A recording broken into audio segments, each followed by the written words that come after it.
Mais l'association Esprit du Sud s'est créée depuis le 1er octobre 2016 suite à la manifestation qu'il y avait eu pour soutenir les chasses traditionnelles.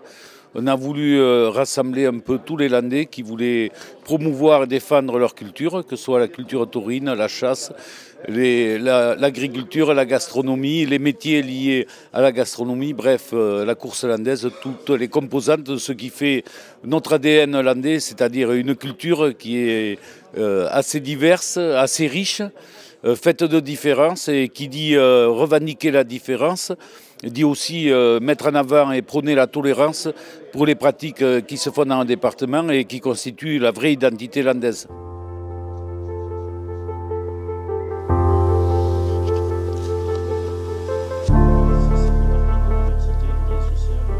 Il me semblait important en tant qu'élu local et maire d'une ville taurine aussi avec des traditions, de pouvoir prendre le wagon de ce collectif Esprit Sud 40 qui s'inscrit d'ailleurs dans d'autres déclinaisons. Il y en a dans les Bouches-du-Rhône, dans l'Hérault, pour fédérer donc nos spécificités landaises, nos spécificités culturelles, nos traditions, à la fois pour les défendre, mais aussi pour pouvoir se donner les moyens de communiquer et de les transmettre aux générations futures.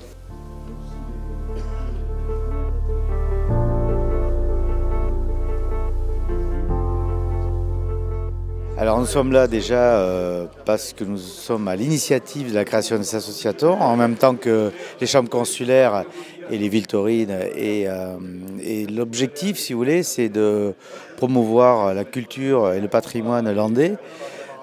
Nous sommes à l'initiative du maintien de ce patrimoine et de la mise en valeur.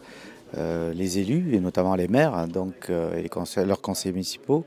Donc à ce titre, on est très heureux de participer à la vie de cette association. Effectivement, nous inscrivons dans une culture du Sud, mais nous avons aussi une culture landaise, un patrimoine landais à défendre, et nous sommes même dans une démarche beaucoup plus forte, puisque nous travaillons actuellement avec le département, les chambres consulaires et la plupart des acteurs économiques locaux sur l'émergence d'une marque territoriale Landes.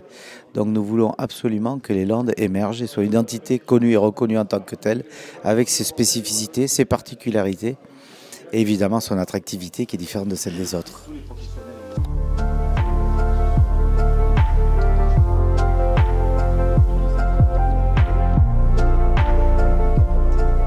Je pense qu'il y a une aspiration dans tous les territoires à être mieux connus déjà, et mieux reconnus ensuite pour nos pratiques, pour nos cultures, pour nos modes de vie. Et on est arrivé à un point de la société où le désir d'interdire se généralisant dans tous les domaines, toute culture qui ne se défend pas et qui ne revendique pas son existence est menacée de disparition. Donc il n'a pas été très difficile de regrouper tout le monde, que ce soit dans les Landes, dans le Gers, dans les Pyrénées-Atlantiques, dans l'Hérault, en Pays catalan, en Provence, parce que tout simplement ce désir existe partout, ce souhait de préserver le mode de vie, de préserver l'identité régionale. On parle beaucoup de décentralisation aujourd'hui. La décentralisation, ça doit commencer par la reconnaissance des spécificités à l'intérieur de la nation.